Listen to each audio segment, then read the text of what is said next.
రాను రాను పరిస్థితి ఎంత దారుణంగా తయారవుతుంది అంటే, ఎవరికైనా చిన్న సాయం చేయాలన్నా కూడా భయపడాల్సిన పరిస్థితి ఏర్పడుతుంది.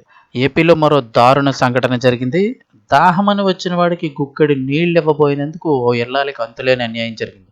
పల్నాడు జిల్లా మాచర్లలోని ఓ ప్రభుత్వ ఉద్యోగినిపై గుర్తు తెలియని వ్యక్తి అత్యాచారానికి పాల్పడిన ఘటన స్థానికంగా పెను సంచలనం రేపుతోంది. వివరాల్లోకి వెళ్తే సత్తెనపల్లికి చెందినటువంటి సదరు మహిళ మాచర్లలో ఉద్యోగం చేస్తూ నివసిస్తున్నారు. శుక్రవారం నాడు గుడ్ ఫ్రైడే కావడంతో సొంత ఊరికి వెళ్లేందుకు ఆమె సిద్ధమవుతున్నారు. సరిగ్గా అదే సమయంలో సుమారు 50 ఏళ్ల వయసున్న ఓ వ్యక్తి ఇంటి తలుపు కొట్టాడు. ఎండ తీవ్రంగా ఉందని, తాగడానికి కొన్ని మంచినీళ్ళు కావాలని ప్రాధేయపడ్డాడు.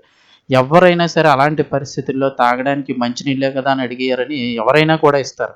మానవత్వంతో ఆమె లోపలికి నీళ్లు తేవడానికి వెళ్ళగా వెంటనే లోపలికి దూరినాడు ఆ వెధవ తన అసలు రూపాన్ని బయటపెట్టాడు. వెంట తెచ్చుకున్న కత్తిని ఆమె మెడపై పెట్టి ప్రాణహాని తలపెడతానని బెదిరించాడు. అంతటితో ఆగక ఆమె చున్నీతోనే కాళ్ళు చేతులు కట్టేసి దారుణానికి పాల్పడ్డాడు. ఆ కిరాతకుడు చేసిన దాడికి ఆమె స్పృహ కోల్పోయింది. బాధితురాలి యొక్క దత్తత కుమారుడు ఆమెకు ఫోన్ చేయగా ఎంతసేపటికి స్పందన రాకపోవడంతో అనుమానం వచ్చి తన స్నేహితుల్ని ఇంటికి పంపించాడు ఆ అబ్బాయి. వారు వెళ్లి చూడగా అవ్యవస్థగా గాయాలతో పడి ఉన్న బాధితురాలిని చూసి షాక్కు గురయ్యారు. వెంటనే పోలీసులకు సమాచారం అందించి ఆమెను ఆసుపత్రికి తరలించారు. ప్రస్తుతం ఆమె పరిస్థితి విషమంగా ఉండడంతో నర్సరావుపేట ఆసుపత్రిలో అత్యవసర చికిత్స అందజేస్తున్నారు. ఈ ఘటనపై మాచర్ల ఎమ్మెల్యే జోలకంటి బ్రహ్మానందరెడ్డి తీవ్రంగా స్పందించారు.